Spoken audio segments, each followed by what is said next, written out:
শুভ সকাল। প্রতিদিনের মতো আজকে সকালটাও ব্যস্ততম। এই ব্যস্ততম জীবনে সংসার, চাকরি, বাচ্চা সব কিছু সামলে আমরা কিভাবে চটজলদি খাবারটা মেনটেন করি সেটারই কিছু অংশ আজকে শেয়ার করব। আসলে আমরা সেভাবে সময় পাই না। এটা একদমই রেডি টু ইট একটা পিৎজা। এটা চিজ পিৎজা, চিজ আর টমেটো পিউরি আর কিছু ভেজিস দেওয়া আছে। সো ঝটপট হয়ে যায়, 5 মিনিটেই পিৎজাটা হয়ে গেল।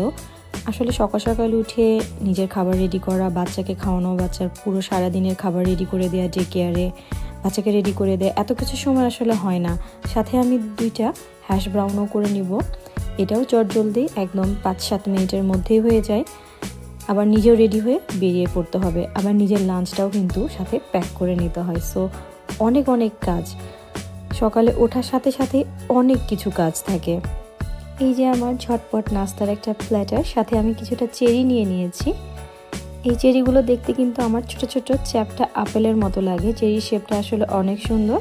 আর কালারটা দেখতেই পাচ্ছেন, একদম রেড একটা মেরুন কালার। এটার টেস্ট আমার কাছে অ্যাভারেজ লাগে। আরিফের ভীষণ পছন্দ, খারাপ না, টক মিষ্টি একটা, মিষ্টির ভাবটাই বেশি, হালকা একটু টক ভাব থাকে, সেজন্য আমার অনেক বেশি পছন্দ তা না, তবে ভালো লাগে খেতে। আর আহিয়াতকে চেরি দিলে তো ও পুরো জামা কাপড় সব কিছু নষ্ট করে ফেলে, কারণ বাংলাদেশে জাম খেলে যেমন কালার হয়, এটারও হাত মুখ সব কিছুতে কালার হয়ে যায়। তো যাই হোক, ঝটপট আমি আমার নাস্তাটা সেরে আমি আমার জবে বের হয়ে যাব। এদিকে এই যে আহিয়াত বাবার সাথে ডে কেয়ারে যাচ্ছে, ওকে রেডি করিয়ে খাবার প্যাক করে দিয়ে দিয়েছি। এই রাইডসগুলো আহিয়াতের ভীষণ পছন্দ। ওই রাইডসে বাবার সাথে চলতে খুবই পছন্দ করে। বাট এই রাইডসগুলো আমার কাছে মনে হয় একটু বেশি ওভার এক্সপেন্সিভ। মানে প্রতি সেকেন্ডে এগুলোতে টাকা কাটে। অ্যাপসের মাধ্যমে এটা নেওয়া যায়। ওর ডে কেয়ারে যেতে 8-10 মিনিট লেগে যায়। সো দেখা যায় যে একবার ডে কেয়ারে যেতে 800 থেকে 1000 টাকা চলে যায় এই বার্সগুলোতে। কিন্তু কি করবে, মেয়ের জেদ, সে বার্সেই যাবে, কিছু করার নেই। জব শেষে আমি চলে গিয়েছিলাম ওয়ালমার্টে। আজকে আমি এখানে এসেছি আহিয়াতের জন্য বেসিক্যালি খাবার কিনতে। ও সারাদিনে ডে কেয়ারে যে খাবারগুলো আমি প্যাক করে দিই সেই খাবারগুলো নিতে এসেছি। আর এই খাবারগুলো আমি সাধারণত নিতে চাই, কারণ সব কিছু দেখে বুঝে ইনগ্রিডিয়েন্টস দেখে নিতে হয়। আর হালাল হারামের একটা বিষয় থাকে, সেজন্য প্রতিটা খাবার আমাদেরকে খুব ভালোভাবে ইনগ্রিডিয়েন্টস পড়ে নিতে হয়। তো আমি বেশ কিছু খাবার নিয়েছি, আরও কিছু খাবার নিব। আসলে এখন আরিফের মতো বাজার করে, আমি আমার মতো করি। 2 জন মিলে একসাথে বাজার করার সেই সময়টা আর আমাদের হয়ে ওঠে না।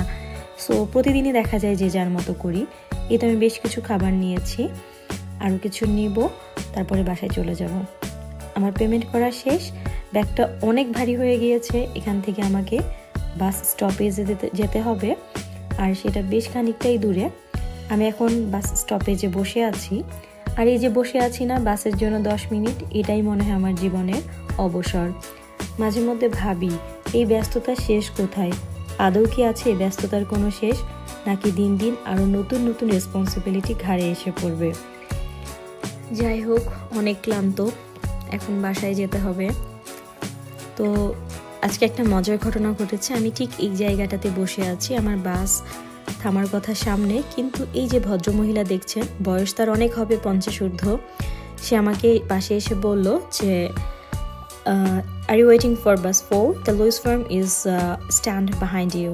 মানে বাসটা আসলে আমার যে জায়গায় দাঁড়ানোর কথা ছিল সেই জায়গায় না দাঁড়িয়ে রং জায়গায় সে প্লেস করেছে। So thanks. এই মহিলা না বললে আমার হয়তো আরও কিছুটা দেরি হয়ে যেত। সো এখানকার মানুষরা, ক্যানাডিয়ানরা আসলে অনেক হেল্পফুল। আমি বাসায় চলে এসেছি ফ্রেশ হয়ে। এই যে যেহেতু আজকে একটু আর্লি বাসায় এসেছি, একটু ঝাল খাবার করলাম। আসলে জানেন, এখানে না মিষ্টি খাবারের ছড়াছড়ি। ঝাল খাবার খেতে চাইলে সেটা বাসায় করতে হয়, হয় চটপটি, হালিম, ফুচকা বলেন, যেটা হোক, হোয়াট এভার। তো আজকে আমি একটু ছোলা ভুনাই করে নিলাম বেশি করে মরিচ দিয়ে, বাট এই মরিচগুলো কিন্তু কম ঝাল। অনেকে আমাদের কাছে জানতে চান আমরা কেন ভিডিও দিই না। আসলে এই বিষয়টা আমাদের খুবই ভালো লাগে যে আমরা অনিয়মিত, তারপর আমাদেরকে সবাই খুবই পছন্দ করেন, আমাদের ভিডিও দেখতে চান, আমাদেরকে অনুপ্রাণিত করেন। সবার কাছে অসংখ্য ধন্যবাদ। সবাই ভালো থাকবেন। আজকের ভিডিওটা এখানেই শেষ করছি।